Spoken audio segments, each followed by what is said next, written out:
So the lamb actually ratted Cain out. Oh.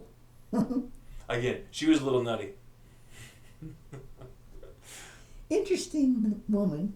Yes, ma'am, she was.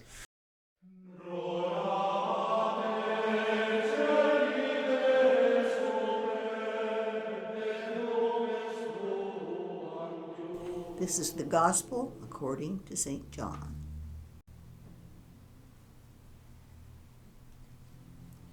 In the beginning was the Word. The Word was with God, and the Word was God. He was with God in the beginning, and through him all things came into being. Not one thing came into being except through him. And what has come into being in him was life. Life that was the light of men. The light shines in the darkness, but the darkness could not overpower it. The Gospel according to John, which is the first Gospel that he wrote, is no longer used. It was discontinued sometime, I think, in the Middle Ages. And we used to have, in the Mass, we used to have the priest at the very end turn his back and genuflect when he read that. And this is a description of the Trinity. Why was it taken out? Do you recall? I do not recall. I recall that my youngest son was irritated, so it was not too long ago. Your youngest son? Yes. Okay. Because the language was different, and he didn't understand it. Yeah. Yeah. But you said this was a description of the Holy Trinity? Yes. So I might as well tell you one other thing kind of interesting about this. We went to Mexico. My mother decided to take everybody to Mexico. And so we went to the shrine of Our Lady of Guadalupe, and you know who she is. It's a Blessed Mother. She makes us great burritos. She does everything well. And we walked in. There were 3 of us girls by then. This is the monastery? Or this was the church? This is the shrine, the church. The shrine, okay. And as we walked in, Mother put little veils on all the little girls in the pew. And I turned around. I didn't have one. So, okay. So I started to scoot in beside one of my sisters. And I saw a man. He was dressed in looked like a Hawaiian shirt, but it was just a plaid shirt. And he was angry and staring at me. And I thought, who is that? And he did this. Oh dear. I didn't have a hat, and he was telling me, in this place you wear something on your head. You're a woman. And at that point, I said, Mom!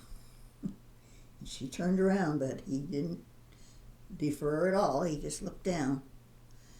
And Mom being Mom, she just took off her mantilla and tore it two, one half over me, and he walked away. I didn't know till later that he could have been killed. Because at that particular time, in Mexico, if you wore a priest's outfit, or said you were a priest, or blessed yourself, or anything else, they could shoot you. Yeah, who was the gentleman you were just reading about that escaped multiple times? Oh, in this, you mean? No, no, no. Oh, It was which father was that? Father Pro. That's right. And He eluded for years, right. and still being a man of the road. He was a Jesuit, Mm-hmm. Okay, so I guess he wasn't a road then. but he got in. He kind of got in with the wrong person, because the person who was the president of Mexico at that time decided that he was going to get him, and so it just went round and round. He would dress up as a dandy and smoke a cigarette, and at one time he got into a cab and said, "I think I know you." And he says, "Yes, Father." And he said, "Just go, and I'm going to jump out." So he went, and he jumped out of the cab, and men went on. Mm-hmm. Mm-hmm.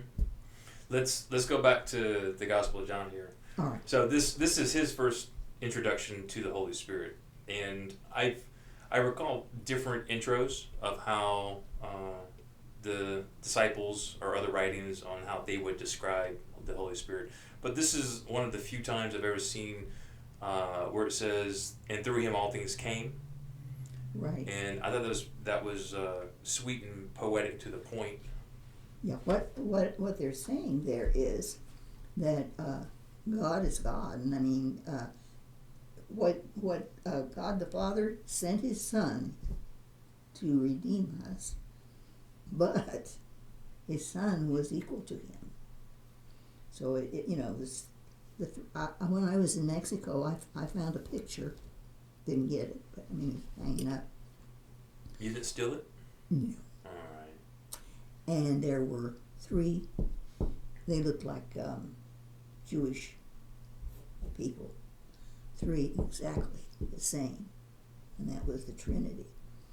Because even though he called God his Father, he did that to do it as a man, so that he would undo what we had already done in Mm-hmm. Adam and Eve. And there's all kinds of ideas about the cross itself, how it was straightened up on the spot where Adam's skull was, Mm-hmm.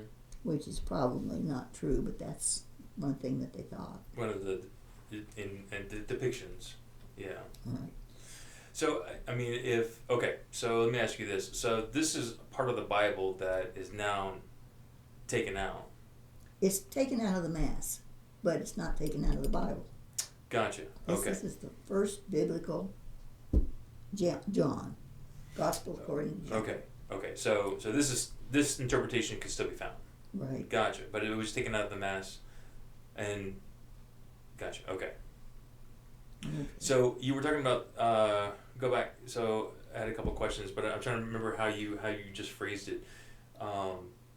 He basically sent the Trinity in as support or to Jesus, or do you think God had already sent the Holy Spirit down here well before in the beginning of time? The Holy Spirit was the Holy Spirit was like he sent God the Son, which is they're all the same.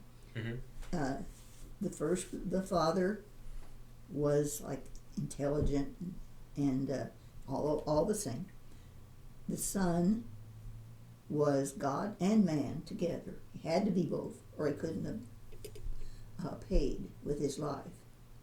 When he went into the desert, which was when John the Baptist was preaching earlier, he had to be baptized, just like everybody else. Mm-hmm. And at that time, the devil came and tempted him and said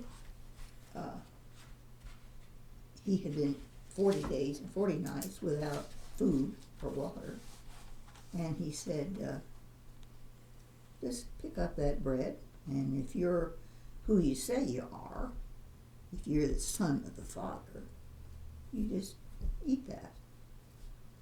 And he replied with a chapter from the verse from the Bible, saying, thou shalt not tempt the Lord thy God in vain. This is Jesus talking, right? Yeah.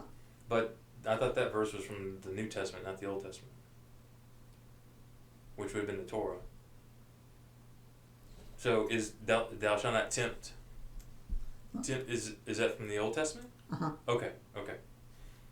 Anyway, and then he took him up on the temple top and said, okay, if you're the Son of God, just throw yourself off, because it's written, there you go, the Torah again, he will give his angels charge over you, and they will bear thee up, lest thou dash thy foot against a stone.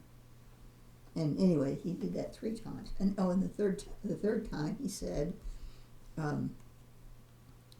he showed him all the kingdoms of the world, everything would ever be, or was then, or before then. And he said, I can do this. I can give these all to you. You can have them all. All you have to do is put yourself down and adore me. That didn't get too far. Anyway. Maybe they should have, you offered the lottery ticket then. That might have changed his mind. Yeah, right. So anyway,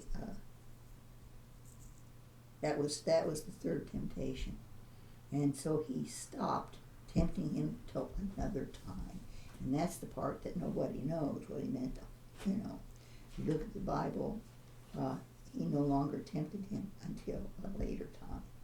And of course, that could have been with the crucifixion. He could have said, I can end this now. Yeah, let's end this. So, and you're talking about the temptations of Christ while he was in the desert, correct? Right. Okay. Right. So, out of curiosity, what do you think the burning bush was in? The burning bush, that was way back to Moses. And that was, in the beginning, he gave Moses the 10 Commandments. And he... Wait, I don't want to go off on that. So, right. So the 3 temptations that occurred with Christ, wasn't one of them also a burning bush? No. Oh, okay. No, that was Moses. That's way back. And okay. That was what the Pharisees used to say, don't say that, you're just a man. Mm-hmm. So in here you're so this part where it says the last part where it says the light shines in darkness and the darkness could not be overpowered.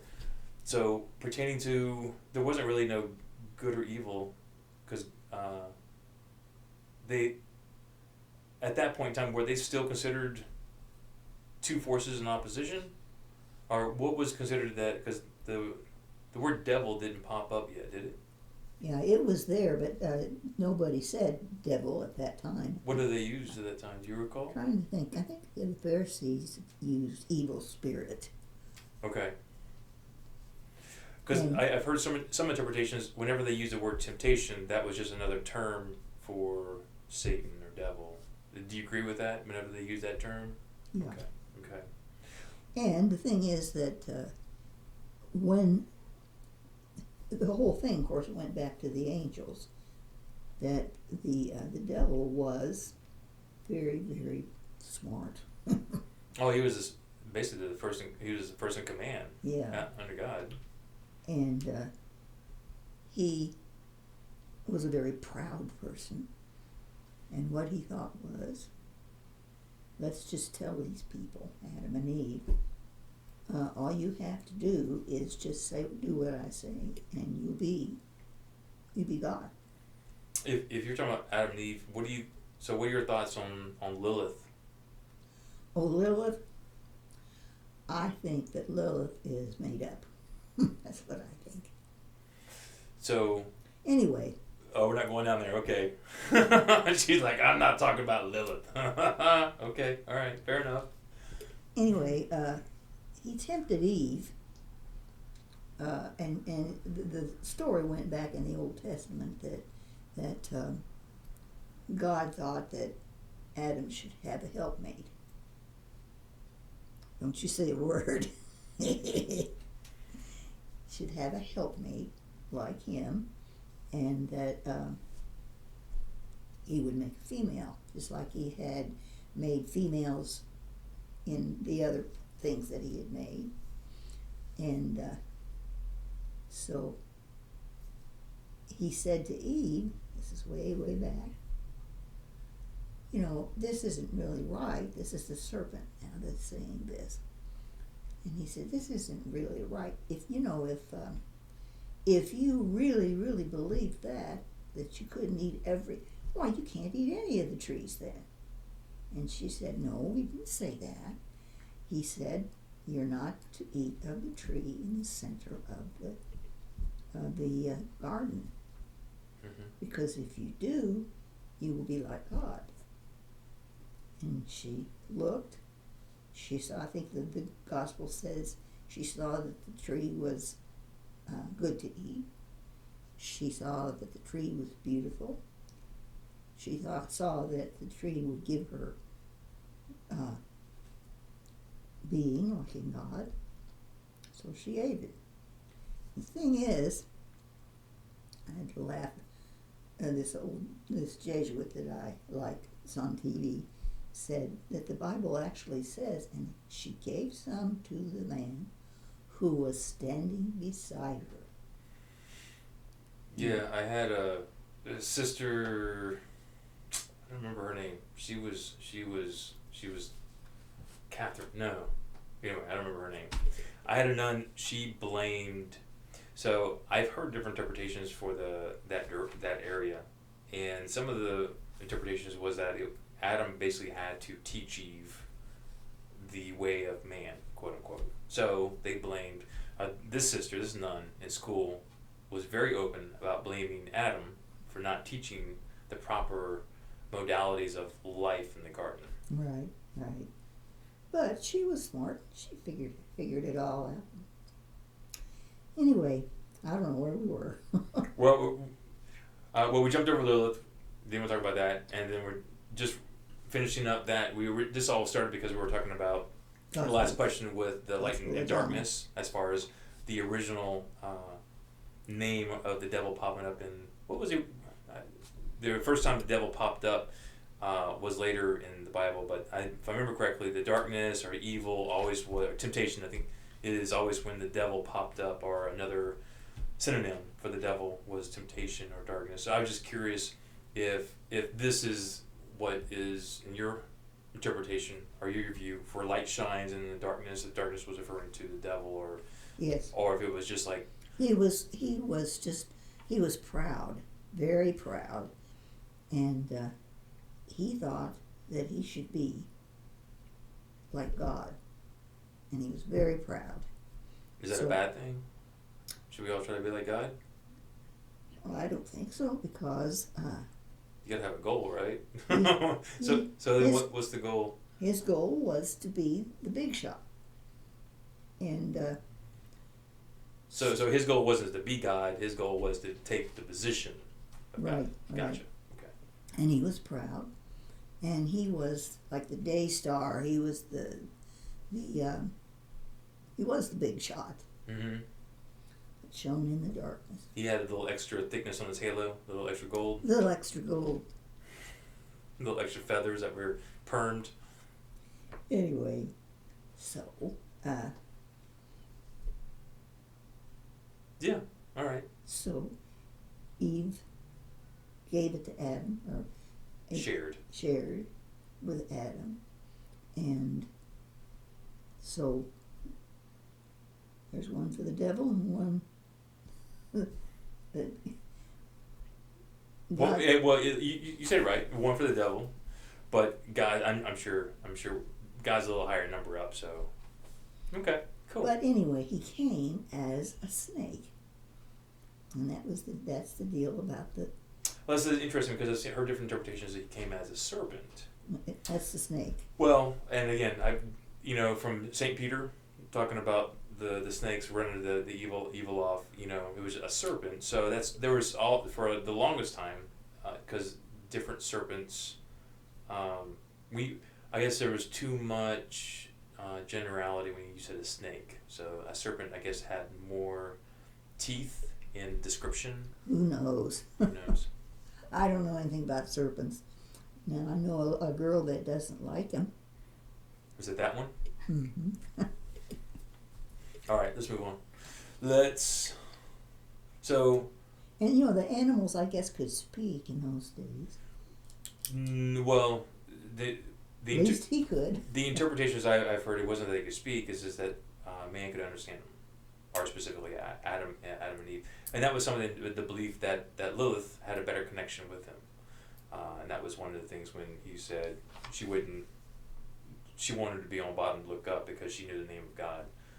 Anyway, and both those interpretations, whether you believe both of those, really, they had the ability to communicate with other beings. Right.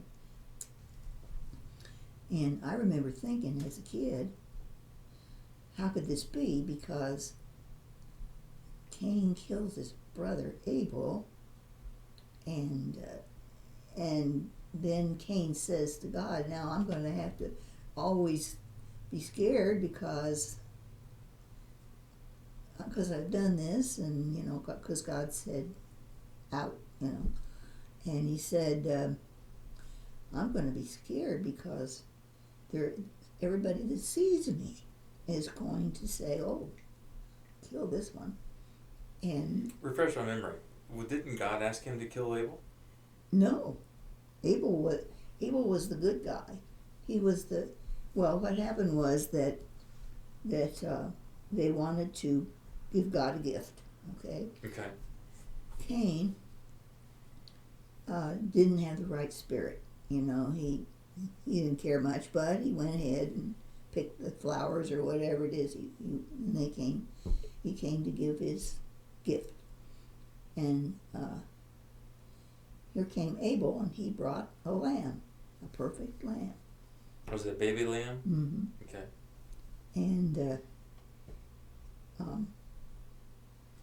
baby lamb. That just means it had extra cuteness. Yeah, it was immaculate. So it was already sheared. Yeah. Okay. So what happened over the tussle? Well, God said, nobody is going to kill you because I'm going to put a mark on you. And I thought to myself as a kid, here he says that somebody else is going to kill him because he killed his brother, because God said to him, where is your brother? Oh, yeah. And Cain said, I don't know, am I my brother's keeper? Yeah, that was the first time for fratricide, wasn't it, in the Bible? Mm-hmm. And so then I thought, well, who's going to be the one that kills him? There isn't anybody else. But what do they have a sibling rivalry? Why did Cain kill Abel? Well, he was jealous. Of better shoes, Jordans, or something like that? Better lamb, better gift. Oh, that's what it was. It was a better gift. Mm-hmm. Gotcha, okay. And so, anyway, the lamb then figured all the way through the Jewish. That's why they had the Paschal lamb. Anyway, so. I had a nun tell me the lamb was the Holy Spirit, and the lamb was the one that ratted them out. That what? The lamb was actually the Holy Spirit. There the entire time, just to monitor them. So the lamb actually ratted Cain out. Oh. Again, she was a little nutty. Interesting woman. Yes, ma'am, she was.